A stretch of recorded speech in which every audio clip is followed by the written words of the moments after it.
सो hey guys, कैसे हो सब लोग। Welcome back to my new video. अब यार सबसे पहले तुम लोग मुझे गाली दो, मैं तुम्हें कुछ बताना चाह रहा हूँ। भाई देखो, मुझे पता है कि मैंने अपनी चैनल पे इस 3 महीने से कुछ नहीं डाला है। भाई 3 महीने से मैंने लेजिट कुछ अपलोड नहीं किया है। बट मेरे पास भी इसका एक रीज़न है कि यार मेरे एग्ज़ाम्स आ गए थे, लाइफ में बहुत कुछ चल रहा था, बहुत इधर उधर हो गया था सब चीज़। एंड उन सबको गैदर करते करते भाई मेरे को बीच में एक्चुअली ना कुछ अच्छा मोटिवेशन मिल रहा था, ना मेरे को कोई अच्छी स्क्रिप्ट मिल रही थी, ना टॉपिक्स मिल रहे थे। बट अब मैं ट्राई करूँगा कि मैं रेगुलर अपलोड करूँ। सो भाई देखो, मुझे पता है तुम लोग ने मेरे थंबनेल पे क्यों क्लिक किया है। ऑब्वियसली धुरंधर देख के। भाई देखो, जिसने धुरंधर 1 और 2 देखी है वो ऑब्वियसली मेरी ये वाली वीडियो पे क्लिक करेंगे। भाई अब आदित्य धर सर ने रोजगार दिलाओ योजना में, ठीक है, एक्टर्स की बात नहीं कर रहा हूँ, हम जैसे इन्फ्लुएंसर्स और यूट्यूबर्स की बात कर रहा हूँ। तो मैंने कहा कि यार इस बहती गंगा में क्यों ना मैं भी हाथ धो लूँ। मतलब हाथ धो लूँ क्या, मतलब इस बहती गंगा में क्यों मैं भी बह जाऊँ। भाई देखो, धुरंधर इतनी बड़ी हिट साबित होने का सबसे मेन रीज़न पता है गाइस क्या था?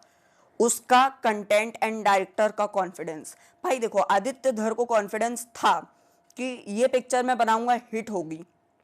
उन्होंने ऐसे टाइम पे पिक्चर को डाला कि यार उसके आसपास ना कोई मूवी रिलीज हो रही थी, ना कुछ हो रहा था। बस उसका सेकंड पार्ट के टाइम पे टॉक्सिक रिलीज होने वाला था एंड डेकॉइट नाम की एक और पिक्चर रिलीज होने वाली थी, बट वो दोनों डिले हो गई। लेकिन उसपे तो फर्स्ट पार्ट का पावर काम आ गया था, ऑडियंस का साथ काम आ गया था। लेकिन जो मेन रीजन है धुरंधर पार्ट 1 के हिट होने का, वो क्या है, आज मैं उसी बारे में डिस्कस करने वाला हूँ।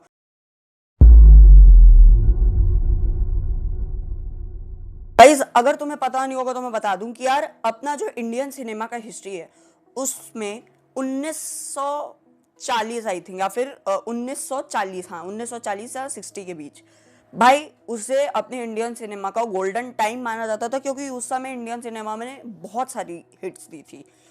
एंड उसे गोल्डन पीरियड क्यों माना जाता था? क्योंकि भाई उस समय जो डायरेक्टर्स थे उन्हें अपनी फिल्मोग्राफी पे कॉन्फिडेंस था। उन्हें पता था कि अगर हम ये फिल्म बनाएंगे तो ऑडियंस उन्हें देखने आएगी, जो कि हुआ। एंड भाई उसे वो गोल्डन पीरियड वाला टैग मिल चुका था। तीसरा और सबसे मोस्ट इंपॉर्टेंट थिंग, उस समय प्रमोशंस के लिए ज़्यादा चीज़ें होती नहीं थी। एंड ऑब्वियसली कोई भी मूवी बनाता है तो उसे कोई देखने जाता, उसे प्रमोशंस के लिए, जैसे कि आप लोग को पता होगा उस समय प्रमोशन मटेरियल्स के ज़्यादा कुछ था नहीं, लेकिन मूवी को प्रमोट अच्छे से किया जाता था एंड वो चलती भी थी। और अभी अगर आप देखोगे तो इतने सारे प्रमोशंस मटेरियल हैं। एंड हमें इसीलिए इन्हीं सब के कारण हमें दंगल, बाहुबली, पुष्पा, केजीएफ, आरआरआर, धुरंधर, जवान, पठान, भाई मैंने 7 नाम गिरा है एंड इन सातों ने बहुत बड़ी हिट्स दी थी। दंगल became the first film to gross in India 2000 crores। भाई जितना बाहर की कंट्रीज का बजट होता है उतना आई थिंक हमारे फिल्म ने कमाया था, and that's a massive collection. अगर बाहर की कंट्रीज में बजट कम भी और अगर कोई मूवी इतना भी कमा लेगा तो उसे एवरेज डिक्लेयर कर दिया जाएगा। एंड ऐसा क्यों हुआ? क्योंकि दंगल मूवी के मेकर्स नितेश तिवारी, उन्हें कॉन्फिडेंस था अपने मटेरियल पे, लोगों को कॉन्फिडेंस था कि ये मूवी चलेगी। उन्होंने प्रमोशन ग्लिम्स गिराए, बहुत कुछ किया, लेकिन फालतू की बकलोलियां ना करते हुए कॉन्फिडेंस रखा, मूवी चली and it created a history. Then आता है हमारा पुष्पा। पुष्पा पार्ट 1 लॉकडाउन के समय रिलीज हुई थी, ज्यादा तो नहीं चली, लेकिन जितना भी उसने कलेक्शन किया उस समय की मोस्ट ऑफ द फिल्म्स को पीछे छोड़ दिया, बहुत बड़ी हिट हुई। आफ्टर पुष्पा 3-4 मंथ्स के बाद आती है केजीएफ चैप्टर 2। केजीएफ चैप्टर 1 ने भी ज्यादा कुछ कलेक्शंस अच्छा खासा नहीं किया था, 200-300 करोड़ ही अगर मैं गलत नहीं हूं तो कमाए थे, लेकिन उतना ही कमाया था। लेकिन फिर भी केजीएफ चैप्टर 2 आई थी लॉकडाउन के बाद। लॉकडाउन के बाद आने के बाद भी उस फिल्म ने 1000 करोड़ से ऊपर का कलेक्शन किया and it also created an history. फिर आती है आरआरआर। आरआरआर के पहले ही केजीएफ चैप्टर 2 आ गया था, but I am counting it like after KGF. Guys wait wait wait, I know तुम लोग क्या सोच रहे हो। हाँ, मैं यहाँ पर गलत हूँ। केजीएफ चैप्टर 2 आरआरआर के बाद आया था, क्योंकि केजीएफ चैप्टर 2 14 अप्रैल को रिलीज हुआ था और आरआरआर रिलीज हुआ था 25 मार्च 2022 को। भाई उस समय तो जस्ट खुले थे सारे के सारे मार्केट प्लेसेस, सब कुछ 14-15 दिन 20 दिन बाद KGF चैप्टर 2 रिलीज होती है। इतनी बड़ी मूवी होने के बाद भी RRR KGF जितने चली एंड उसने 1300 करोड़ रुपए कमाए। Same goes with KGF। उसके बाद आता है भाई 2023 में पठान। 2022 में सिर्फ साउथ इंडस्ट्री चल रही थी।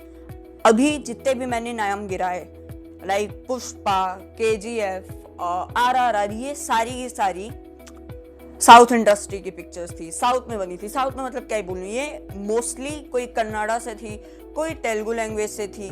ये दोनों लाइक पुष्पा एंड RRR, ये दोनों तेलुगु लैंग्वेज की फिल्म थी एंड KGF थी कन्नड़ा फिल्म। भाई ये सारा मैं अगर आपको नाम गिराऊं तो ये साउथ साइड में है एंड वहां पर बहुत ज्यादा चली। इसने वर्ल्ड वाइड इतना ग्रॉस कलेक्शन किया ना, मतलब आप सोच भी नहीं सकते गाइस। एंड इन तीनों पिक्चर ने बहुत बड़ी हिस्ट्री क्रिएट कर दी। पुष्पा मैं नहीं बोलूंगा बट फिर भी लॉकडाउन के बाद, खुलने के बाद भी इतना ज्यादा कलेक्शन करना कम नहीं था गाइस। एंड फिर आता है 2023 में पठान। अब मैंने 2020 में, अगर आप लोग ने गौर किया होगा तो मैंने 2020 से लेके नहीं 2021 या फिर 22 में मैंने बॉलीवुड का नाम नहीं लिया क्योंकि वो सबसे गंदा टाइम था बॉलीवुड का। बॉलीवुड ने 2022 में बहुत सारी रीमेक्स दी एंड वो सब की सब फ्लॉप रही। साथ में रीमेक्स के साथ उन्होंने बहुत सारी स्टैंड अलोन पिक्चर्स भी दी, वो भी नहीं चल पाई। 2021 में रणवीर सिंह की 83 आती है, नहीं चली। 2022 में रणवीर सिंह की सर्कस आती है, नहीं चली। 2022 में रणवीर सिंह की एक और फिल्म आई थी जिसका आई थिंक आप लोगों ने नाम तक नहीं सुना होगा, जयेश भाई जोरदार। मेरे को भी ये फिल्म आने के लाइक 4 साल बाद पता चला कि ऐसी कोई फिल्म आई है। ये भी बिल्कुल नहीं चल पाई। एंड ऐसी नहीं बस स्टैंड अलोन नहीं, बहुत सारी बायोपिक्स भी निकाली थी। जैसे कि अगर मुझे एक नाम देना हो तो I will give Prithviraj Chauhan, नहीं चली। लाल सिंह चड्ढा, वो भी एक आप समझ सकते हो कि रीमेक थी फॉरेस्ट गम का। इतने बड़े पिक्चर, फॉरेस्ट गम ने बहुत सारे अवार्ड्स जीते थे भाई, उसका रीमेक किया, नहीं चली। लूप लटपेटा, नहीं चली। मिराज का रीमेक दोबारा नहीं चली, या फिर दोबारा 2.12 तो दोबारा नहीं चली। भाई इतनी सारी फिल्में गिराने के बाद भी कोई नहीं चली। भाई आप नोटिस करना, अभी तो मैंने बस इतने 3-4 फिल्मों के नाम लिए, 5-6 फिल्मों के, लेकिन अगर आप लोग 2022 में मोस्ट फ्लॉप का रिकॉर्ड किसको था, अगर आप ये सर्च करोगे ना, डेफिनेटली वहां पर बॉलीवुड टॉप पे होगा क्योंकि उस समय साउथ इंडस्ट्री पूरे वर्ल्ड में रूल कर रही थी। बट 2023 में आती है पठान, 1000 करोड़ क्रॉस किए। शाहरुख खान सर का कमबैक था, बहुत पैसा छापा। और सिर्फ वही नहीं, गदर 2 80 करोड़ की पिक्चर ने 600-700 करोड़ कमाए and it also created an history. साथ में आई जवान and it also created history by collecting 1148 crore, जो कि मैसिव कलेक्शन है यार। पठान तक का रिकॉर्ड उसने क्रॉस कर दिया एंड मूवी भी बहुत अच्छी थी। But you know guys what, Pathaan को तो चलो भाई YRF का स्पाई यूनिवर्स है करके वो मूवी बहुत बड़ी हिट बन गई एंड उसी के साथ गदर 2 भी, गदर 1 का कंटिन्यूएशन था। गदर 1 वाज अ लेजेंड, वो भी चल गई। बट जवान का कोई प्रमोशनल मटेरियल नहीं था। डायरेक्टर का बस एक फेमस नाम था एटली। शाहरुख खान ने तो ऑलरेडी पठान से कमबैक कर दिया था तो उनके नाम पे भी ये पिक्चर चल रही थी। बट एटली का कॉन्फिडेंस, उनका प्रमोशनल मटेरियल, उनके गाने, इस सब को इस फिल्म ने कैरी आउट किया विद स्टोरी लाइन। सो हमने भाई, मैंने जितना ये सब बताया, इन सब फिल्मों में एक स्टोरी थी, इन सब फिल्मों में डायरेक्टर्स के पास कॉन्फिडेंस था, इन सब फिल्मों को पता था कि कैसे हमें करवाना है। अब मैंने इतनी बड़ी रामायण जो आप लोग को पढ़ाई वो इसलिए था क्योंकि यार डायरेक्टर का जो कॉन्फिडेंस है बहुत बड़ा चीज होता है किसी भी मूवी को बनाते वक्त। लेकिन अगर आप नोटिस करोगे तो वॉर 2, लाल सिंह चड्ढा, या फिर कोई भी आप बॉलीवुड की बिगेस्ट फ्लॉप मूवी भी अगर आप उठा के देख लो, जैसे कि पृथ्वीराज चौहान, सर्कस, रणवीर सिंह की कोई भी पास्ट की जो मूवी फ्लॉप हो गई, आप अगर उठा के देख लो, अगर मैं इन सब में सबसे बड़ा नाम लूं तो आई विल टेक वॉर 2। भाई देखो, मूवी के पास ना कोई अच्छा कंटेंट था, ना कोई अच्छे गाने थे, और कुछ भी मूवी के पास अब कह लो नहीं था जिसे वो इंटरेस्टिंग बना सके। हाँ, उसमें एक इंटरेस्टिंग था कि वो YRF का पार्ट था, बट उसके टीजर से ही बहुत लोग डिसअपॉइंट हो चुके थे कि वापस वही बिकनी सीन्स, साथ में वही सब ओवर द टॉप एक्शंस, साथ में जितना अभी आप समझ सकते हो कि वही सब वापस दिखाना, इंडिया वर्सेस पाकिस्तान, जो कि लोग देख देख कर बोर हो गए थे 2025 तक। आपने नोटिस किया होगा कि मैंने ये 2025 तक का इतना बड़ा जंप, 2022 से लेकर 25 तक का इतना बड़ा जंप दिखाया। मैं आप लोगों को गाइस इस चीज के बारे में एक ही चीज एक्सप्लेन करने वाला हूँ कि 2023 में तो चलो सनी देओल और शाहरुख खान सर ने बॉलीवुड को कैरी आउट कर लिया, बट 2024 में सरफेरा, बड़े मियाँ छोटे मियाँ, सिंघम अगेन, बहुत सारी मूवीज आई थी, वो नहीं चली।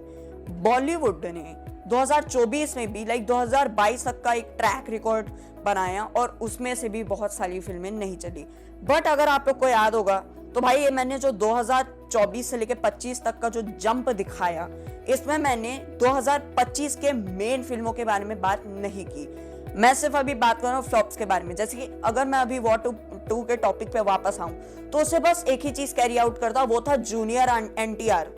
भाई तेलुगु इंडस्ट्री के इतने बड़े स्टार और ऋतिक रोशन सर, इन दोनों की भिड़ंत के बारे में, वाईआरएफ के पार्ट के बारे में, ये फिल्म में बहुत सारे एक्सपेक्टेशन सेट किए थे because war was actually a brilliantly made film, जो कि मैंने देखी, मुझे बहुत अच्छा लगा। बट ये 2025 तक लोगों का एक फटीग आ चुका था एक्शन मूवीज और देशभक्ति मूवीज को लेकर कि कब तक वही दिखा लोगे यार। 2024 में भी और आप देखोगे तो मोस्टली जो पेट्रोटिक मूवीज आई है, जैसे कि यार आप पठान तो 2023 की थी, छोड़ो वो बहुत बड़ी हिट थी। बीएमसीएम या फिर योद्धा, फाइटर, ये तीनों जो मूवी है भाई, तीनों मूवी ने उतना बड़ा कुछ बॉलीवुड पे इम्पैक्ट नहीं छोड़ा।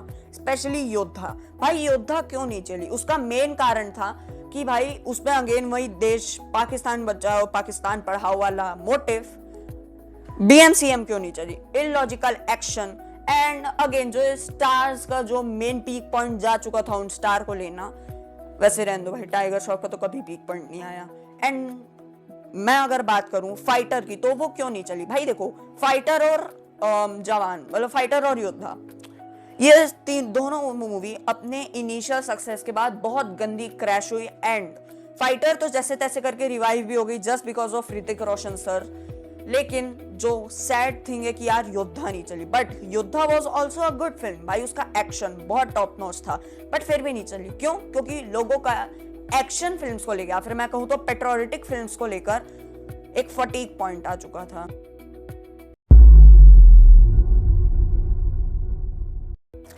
भाई देखो, अब मैं यहाँ पर बात करने वाला हूं द कमबैक ऑफ बॉलीवुड की। भाई यहाँ पर मैं 2000, आप लोग को याद होगा तो मैंने 2022 से लेकर 25 तक में जितनी भी फ्लॉप फिल्म्स आई मैंने उनके नाम लिए। बट अब आता है बॉलीवुड का एक भयंकर कमबैक। 2025 14 फरवरी एक फिल्म आती है छावा। भाई वो 2025 में एक बहुत बड़ी हिट थी, बट सैड पार्ट इज कि वो ज्यादा टाइम तक के लिए नहीं थी बिकॉज भाई 2 अक्टूबर को कांतारा ने आके भाई बहुत मैसिव कलेक्शन किया, भाई फाड़ ही दिया बॉक्स ऑफिस को, तो मतलब खा के थूक भी दिया। एंड अगर मैंने आप लोग को याद होगा तो अब मैं आप लोग को बता दूं कि यार 2024 में से फ्लॉप्स भी नहीं आए थे। भाई एक और मूवी आई थी स्त्री 2, उसने भी बहुत ज्यादा मैसिव कलेक्शन किया यार भाई। और उसका पता है गाइस की पॉइंट क्या था इन दोनों मूवीज का जो मैंने बताया, कंटेंट। छावा मूवी तो चलो अपने संभाजी महाराज के ऊपर एक बायोपिक थी जो हमें किताबों में नहीं पढ़ाया गया, कभी बताया नहीं गया अपनी हिस्ट्री में। But you know what guys, the main thing is that उसमें मेन होना चाहिए था कंटेंट। अगर आपने मूवी देखी होगी तो उसमें कहीं पर भी गाने नहीं डाले हैं। अगर आपने मूवी देखी होगी तो उसमें आपको पता होगा कि यार हमें जो मेन पॉइंट्स हैं उन्हीं के बारे में बताया गया है, रादर देन इधर उधर भटकना। यस, अगर आपको पता है तो मैं किसकी बात कर रहा हूँ, तो मैं बात कर रहा हूँ पृथ्वीराज चौहान के बारे में। भाई वो मूवी इधर उधर से सब जगह से भटकी हुई लग रही थी एंड उसमें मेन पॉइंट था विकी कौशल की एक्टिंग। भाई छावा इतनी बड़ी हिट क्यों हुई? विकी कौशल की एक्टिंग। मैडॉक स्टूडियोज वालों को पता था कि हमें कहाँ पैसे लगाने हैं और किस जगह पैसे लगाने हैं। विकी कौशल, अक्षय खन्ना की एक्टिंग तो भाई इट वॉज फेनोमिनल। मेरे को तो कई बार के लिए लग भी नहीं रहा था कि इज दैट अक्षय खन्ना। उन्हें पता था, उन्हें कॉन्फिडेंस था अपनी एक्टिंग पर। Same goes with Maddock studios, उन्हें अपने फिल्म पे कॉन्फिडेंस था, उन्हें अपने एक्टर्स पे कॉन्फिडेंस था। That's why it became hit movie of like 2025, but ज्यादा टाइम के लिए नहीं थी। हिट करो, मैं इसका रीजन बताऊंगा क्यों। भाई उन्हें कॉन्फिडेंस था, that's why it became the highest grossing movie of 2025 with collection of 800 crores। And guys वापस मैं जो इस जंप बैक के बारे में बात करूं, इसमें बीच में 2023 से लेकर 2025 तक हिट मूवीज आई हैं, जैसे कि एनिमल ले लो यार, एनिमल, स्त्री 2, छावा एंड ऑल अभी जो आने वाली है, मैं उन सब के बारे में बात करने वाला हूँ। भाई ये जितनी भी हिट फिल्म्स थी, इन पे डायरेक्टर को कॉन्फिडेंस था। जैसे कि एनिमल, संदीप रेड्डी वांगा को कॉन्फिडेंस था कि अगर लोग हेट भी करेंगे तो मुझे बस गुड को लेना है, बैड को नहीं लेना। स्त्री 2 हॉरर कॉमेडी थी, इसलिए बहुत बड़ी हिट हुई। छावा बायोपिक थी, एक्टर्स अच्छे थे, फिल्म को डायरेक्टर को कॉन्फिडेंस था, that's why it became highest grossing movie of 2025। अब अगर मैं बात करूं 2025 में और हिट फिल्मों के बारे में, तो मेरे जबान पे दो नाम और आएंगे, धुरंधर और कांतारा।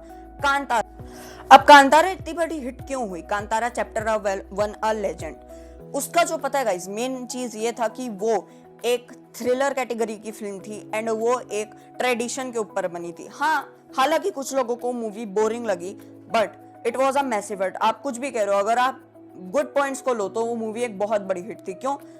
मेन चीज तो था कि भाई उन्हें पता था कि उन्हें मूवी कैसे बनानी है, उसे प्रमोट कैसे करना है और ओवर कॉन्फिडेंस में नहीं रहना है। अगर आप लोगों ने नोटिस किया होगा तो मैं कॉन्फिडेंस इतने टाइम से बोल रहा हूँ, बट गाइस जो मेन चीज है वो ये है कि भाई डायरेक्टर को मैं इतने टाइम से कॉन्फिडेंस इसलिए बोल रहा हूँ क्योंकि यार मेन चीज किसी फिल्म को बनाते वक्त होना चाहिए कॉन्फिडेंस। तुम्हें खुद पे कॉन्फिडेंस होना चाहिए, तुम्हें अपनी फिल्म पे कॉन्फिडेंस होना चाहिए, तुम्हें एक्टर पे कॉन्फिडेंस होना चाहिए। और वो जो कॉन्फिडेंस है ना गाइस, वो एक ऐसे लेवल का होना चाहिए कि ना तुम ओवर कॉन्फिडेंट हो, ना तुम एकदम लो कॉन्फिडेंट वाले हो, तुम्हें मिड में रहना चाहिए। एक 50-50 सिचुएशन की, क्या पता ऑडियंस इसे रिजेक्ट कर दे, क्या पता इसे ना करे। अगर किसी भी फ्लॉप मूवी के डायरेक्टर को गाइस आप उठा के देख लो तो वो कुछ ना कुछ रीजन देगा। जैसे कि सिकंदर आई 2025 में, फ्लॉप हो गई। अगर आप देखोगे तो वो सलमान खान को पॉइंट कर रही थी कि वो लेट आते थे, ऐसा था वैसा था। भाई देखो, समझ में आता है कि आपकी फिल्म हिट नहीं हुई। क्यों नहीं हुई? क्योंकि आपको खुद पे कॉन्फिडेंस नहीं था या फिर आपको ओवर कॉन्फिडेंस था। इसीलिए भाई confidence is a success to key. मैं इतने टाइम से यही कहने की कोशिश कर रहा हूँ कि अगर किसी डायरेक्टर के पास कॉन्फिडेंस नहीं है तो दुनिया की कोई भी पावर उस फिल्म को हिट नहीं करवा सकती। आप ओवर कॉन्फिडेंट होकर फिल्म बनाओगे तो वो डेफिनेटली फ्लॉप होगी, आप चाहे कुछ भी कर लो कि यार चलो यार मैं जैसी तैसी फिल्म बनाऊंगा। अगर आप उस चीज को, उस ओवर कॉन्फिडेंस को पेन पेपर और अपने कैमरा तक ले आओगे तो वो बहुत बड़ा गलती होगा आपकी पूरी लाइफ का। एंड ये एग्जाम्पल हमने देखा था सिकंदर में। It was a disaster, seriously. वो फिल्म इतनी बुरी पिटी कि यार वो एक ऐसे टाइम पे रिलीज हुई थी जहां पर आसपास कोई मूवी नहीं रिलीज होने वाली थी, फिर भी वो मूवी बहुत गंदी फ्लॉप हुई। तुम ये बात को तो डिनाई नहीं कर सकते कि 2024 और 2025 में बॉलीवुड को रिवाइव यार मैडॉक स्टूडियोज ने किया है बाय गिविंग स्त्री 2 एंड छावा। एंड भाई सिर्फ इस स्त्री 2 और छावा ने बॉलीवुड को रिवाइव नहीं किया है। B62 प्रोडक्शंस, जियो स्टूडियोज, इन सब को मिलाकर आती है एक फिल्म 25 दिसंबर 2025 को, धुरंधर। इसका जो टीजर आया था 6 जुलाई को रणवीर सिंह के बर्थडे के दिन, भाई उसको देखकर भाई कई लोगों का रिएक्शन ये था कि ये वापस से वो फिल्म होने वाली है जिसमें loud background music, Pakistan versus India का वही patriotism, so called action and वो। बट जब इसका ट्रेलर आया और जब इसके गाने आए, लोगों को एक बात तो पता चल गया था कि नहीं भाई ये वैसी फिल्म नहीं होने वाली है, ये अलग है। जैसे बोलते हैं ना मेरी वाली अलग है, वैसी ये फिल्म अलग है भाई। और जब ये फिल्म आई एंड इसने हिट किया थिएटर्स को, तब लोगों को पता चला कि नहीं ये बहुत अलग है। ये फिल्म ब्रूटली एक्सपोज करती है उन सब चीज़ों को जो हमें आज तक लग रहा था कि नहीं ऐसा तो नहीं है। और जितने लोगों को नहीं पता था, ये फिल्म उनको एक सीख भी दे के जाती है कि देखो भाई क्या क्या होता है हमारे देश में एंड कैसे कैसे लोगों के हाथ बंधे हुए हैं। जो लोग बहुत कुछ कर सकते हैं उन सब के हाथ बंधे हुए हैं। पाकिस्तान का इनसाइड पॉलिटिक्स, पाकिस्तान का अंडरवर्ल्ड, इन सब को मिलाकर आदित्य धर ने एक ये मास्टरपीस बनाया था। इनके पास था भाई 60 घंटे का फुटेज, बट इन लोगों ने क्या किया कि 5 दिसंबर को इन्होंने रिलीज की धुरंधर पार्ट 1 एंड पार्ट 2 को इन्होंने रिलीज़ किया 19 मार्च को। पार्ट 1 के बाद पार्ट 2 की हाइप तो बहुत ज़्यादा बिल्ड हो चुकी थी, लेकिन भाई एक बस प्रॉब्लम हो गया था। पार्ट 1 के आने से पहले भाई कांतारा वाला जो आप लोग को पता होगा कि रणवीर सिंह ने कांड किया था, उसके लिए रणवीर सिंह को बहुत गाली पड़ी, बट फिर भी पार्ट 1 आया, हिट हो गया, 1400 करोड़ कमाया एंड चला गया। बट पार्ट 2 ने क्या किया भाई, उसने अभी लाइक कितना 7, 8, 12, 10, 15 दिनों में भाई उसने 1500 करोड़ का माइलस्टोन अचीव किया एंड वो फास्टेस्ट ग्रोइंग मूवी बन चुकी है। अब अगर हम इन सब चीज़ों को हटा दें तो धुरंधर हिट क्यों हुई, इसका सबसे मेन फैक्टर पता है गाइस क्या? कॉन्फिडेंस। तो भाई देखो कह ही सकते हो, आदित्य धर का कॉन्फिडेंस। दूसरा प्रमोशनल मटेरियल। इसके प्रमोशंस में आप बस देखना कि यार जितने भी एक्टर्स है, जब भी कोई मूवी प्रमोट होती है तो वो इधर उधर इवेंट्स पे जाएंगे, हम्बल बनने का ट्राई करेंगे, लेकिन आदित्य धर भी लाइक नहीं, मैं ऐसा होने ही नहीं दूंगा। जितने भी एक्टर्स हैं वो सिर्फ फिल्म प्रमोशन के लिए, उसके ट्रेलर लॉन्च के लिए आए थे एंड बाकी सिर्फ रणवीर सिंह दिखे थे इनके गाने के लॉन्च पर, पार्ट 1 पार्ट 2 दोनों में। एंड इसके कारण भाई फिल्म की हाइप तो भले ज़्यादा नहीं थी, बट ये फिल्म हिट इसलिए हुई क्योंकि भाई ये फिल्म ब्रूटली एक्सपोज करती है उन लोगों को जो कि यार देश को अंदर से ही खाए जा रहे हैं दीमक की तरह।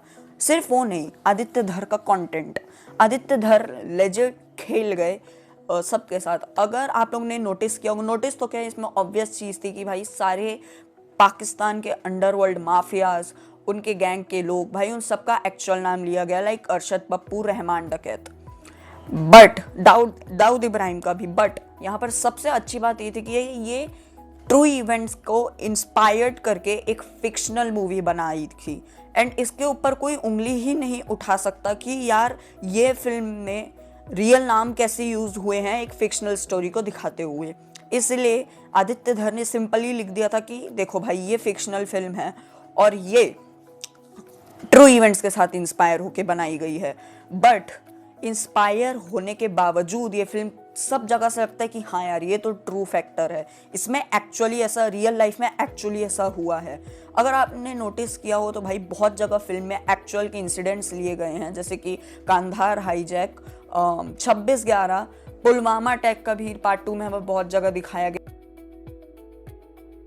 बस एक चीज़ मिसिंग रह गया यार, जो लास्ट ईयर कश्मीर में कांड हुआ था, मतलब वैसे वो दिखाने का नहीं था बिकॉज वो फिल्म यार पाकिस्तान साइड की थी, पाकिस्तान पे मेजर करके बनाई गई थी, ना कि इंडिया की थी, तो ऐसा दिखाना तो थोड़ा बहुत इलॉजिकल हो जाता। बट ठीक है जो भी था, ये फिल्म मेनली हिट क्यों हुई, इसका मेन फैक्टर था भाई कॉन्फिडेंस के साथ साथ कंटेंट पे भरोसा। कंटेंट पे सबको भरोसा था कि भाई जैसे ही इसका ट्रेलर आया तो ऑडियंस को भी पता चल गया था कि नहीं भाई ये फिल्म बाकी टिपिकल बॉलीवुड के जो स्पाई यूनिवर्स है, जैसे स्पाई में पिक्चर बनती है वैसी नहीं होने वाली है। एंड सबसे इसका बेस्ट पार्ट था इसका एक्शन। 18+ होने के बावजूद इस फिल्म को ऑलमोस्ट सब एज ग्रुप के, हालांकि आई थिंक 16 या 17 से नीचे भले नहीं जा रहे थे, सारे एज ग्रुप वाले देखने जाते हैं। एंड इनकी टारगेटेड ऑडियंस वो थी जो कि रोज न्यूज़ देखते हैं, लाइक मेनली मिडिल एज लोग और फिर टीनेजर्स, बच्चे जिन्हें भाई एक्शन देखने में मज़ा आता है। भाई उनकी ये टारगेटेड ऑडियंस और ये मार्केटिंग के साथ, ये फिल्म में ज़्यादा मार्केटिंग देखो गाइस हुई नहीं थी, लेकिन फिर भी जितनी मार्केटिंग इस फिल्म की गई थी भाई, इस फिल्म ने उन सब मार्केटिंग को एक वर्थ दिलाया एंड इट ग्रोस लाइक कितना 14 या 1300 करोड़ समथिंग। एंड इसने एक हाइप क्रिएट कर दी। इस फिल्म में ज़्यादा ऐसा था कि भाई इस फिल्म में ज़्यादा रश नहीं दिखाना है, इस फिल्म में ज़्यादा लाउड बीजीएम यूज़ नहीं करना है, इस फिल्म में मेनली स्टोरी पे फोकस करना है rather than focusing on heroism. अगर आप लोग ने नोटिस किया होगा तो एसपी चौधरी असलम, जमील जमाली, रहमान डकैत, मेजर इकबाल, हमजा अली मज़ारी एंड बाकी के साइड कैरेक्टर, उन सबको एक एक रोल दिया गया है। जमील जमाली का काम था कि भाई वहाँ के सियासी काम में संभालना उन काम को और देखना। उनके कारण भाई आपने नोटिस किया होगा मेजर जितने भी फिल्म में पाकिस्तान में टेक प्लेस करती है, जितने भी क्योटिक सिचुएशंस है भाई, वो मेनली जमील जमाली उन्हीं के द्वारा हुआ गया था। मेजर इकबाल भाई, उनको पार्ट 1 में भले ज़्यादा रोल नहीं दिया हुआ है, लेकिन जितना दिया हुआ है इट वॉज मैसिव। जावेद खनानी भाई, उनका भी जितना भी रोल इस फिल्म में दिखाया है वो कुछ जगह ही दिखाया है, बट जितना भी दिखाया है उनको एक ऐसा रोल दिया गया, जैसे कि आप बाकी फिल्म अगर देखोगे कोई भी स्पाई फिल्म तो उसमें बस कोई भी एक कैरेक्टर आता है, ऐसे ही दिखाते हैं उसको कि हाँ ये है और फिर बस निकाल देते हैं, उससे ज़्यादा रोल नहीं देते हैं, भले वो चाहे कितना भी इंपॉर्टेंट हो। बट इस फिल्म में सब कैरेक्टर्स को, फिर चाहे वो कोई भी हो, एक छोटा सा छोटा करेक्टर को लेके बड़े से बड़ा करेक्टर को भी बहुत ज्यादा रोल दिया गया है। दाऊद इब्राहिम का करेक्टर, हमजा का पार्ट 2 में उसका जो दोस्त दिखाया गया है, पार्ट 1 में जितने भी करेक्टर्स दिखाए गए उन सबको एक सेपरेट रोल दिया है, बस वो एक सपोर्टिंग कास्ट में नहीं, ऐसा लगता है कि सब मेन लीड है। एंड इस फिल्म में सबसे बेस्ट थिंग ये था कि विलन और हीरो, बस इन दोनों पे फोकस नहीं किया गया है। हीरो मेनली जो बाकी फिल्म्स क्या करती हैं कि हीरो के हीरोइज्म पे फोकस करती है, एंड विलन को एकदम ब्रूटल, एकदम उसका आर्क ऐसा दिखाने का कोशिश करता है कि यार ये तो एकदम डेंजरस है, एंड वो काफी फोर्स लगता है। Like for example I will take यार अपना गदर 2, या फिर कोई भी तुम बॉलीवुड की पिक्चर उठा के देख लो यार, पठान ले लो, उसमें लोग बोलेंगे भले वो बेस्ट विलन था ये वो, बट मेरे हिसाब से नहीं भाई, उसमें सबसे ज्यादा फोकस हीरोइज्म पे किया हुआ था। भाई सच्ची बताऊं तो यार धुरंधर एक्चुअली इतनी बड़ी हिट इसलिए हुई क्योंकि उन्हें पता था कि हमें पेन और पेपर में जो लिखाना है उसके बावजूद भी हमें वो सारी चीजें दिखानी है। सिर्फ पेन और पेपर तक सीमित नहीं रखना है, उसे अपने दिमाग तक रखना है और भी चीजें एक्स्ट्रा पार्ट्स भी दिखाने हैं। भाई इस फिल्म में सबसे बेस्ट थिंग ये था कि सभी मेन कैरेक्टर थे। रहमान डकैत, अक्षय खन्ना का जो कैरेक्टर था उसको ऐसे एकदम ब्रूटल नहीं दिखाई गई कि ये भाई ये कभी भी कुछ भी कर देता है, नहीं, सिंपल सी एंट्री सबकी, एकदम सिंपल से डायलॉग्स दिए गए हैं, एकदम ओवर द टॉप एक्शन नहीं डाला हुआ है। एंड सबको सबसे मेनली जो चीज़ होती है ना भाई, एक फिल्म बनाते वक्त ये होना चाहिए कि तुम सब कैरेक्टर पे एक फोकस दो, कैमरा सब पे जाए, सबको एक इक्वल स्क्रीन टाइम मिले। ऐसा नहीं है डिस्क्रिमिनेशन के लिए, नहीं भाई, सबका एक इम्पॉर्टेंट रोल होना चाहिए। एंड ये वाले पार्ट को आदित्य धार ने बहुत ही एक तरीके से स्टडी किया है। That's why this film is different from spy universe और any patriotic film you can take. भाई बॉर्डर 2, भाई उससे भी बहुत ज्यादा अलग है ये फिल्म। तुम सीरियसली अगर देखोगे तो ये फिल्म एक ही चीज पे फोकस नहीं करती भाई, फिर वो चाहे एकदम साइड कैरेक्टर ही क्यों ना हो, वो फिल्म उस पर फोकस करेगी ही। जैसे पार्ट 2 में मेजर इकबाल का रोल तो नहीं, जैसे जमील जमाली, तुम कोई भी कैरेक्टर उठा के देखो, असलम, उसका कुछ बैक स्टोरी नहीं दिखाया गया है, बट उसके जिंदगी में क्या हो रहा है हमें ये दिखाया जाता है। जमील जमाली वो तो भाई चलो एक फनी कैरेक्टर था राकेश बेदी का, लेकिन उनका भी एक साइड दिखाया जाता है कि इसके साइड पे क्या हो रहा है, ठीक है। जो सबसे टॉप पे बैठे हैं, जो जरवारी का जो कैरेक्टर था, ठीक है, उनका भी दिखाया जाता है कि इनके साइड पे क्या हो रहा है। रहमान डकैत फिल्म का जो मेन विलन था पार्ट 1 का, उसके साइड दिखाया जा रहा है, अपने हीरो पे से फोकस नहीं किया जा रहा है। सबको ऐसा लग रहा है कि हाँ ये हीरो है, सब जितने भी विलन आर्क वाले कि हाँ ये विलन है।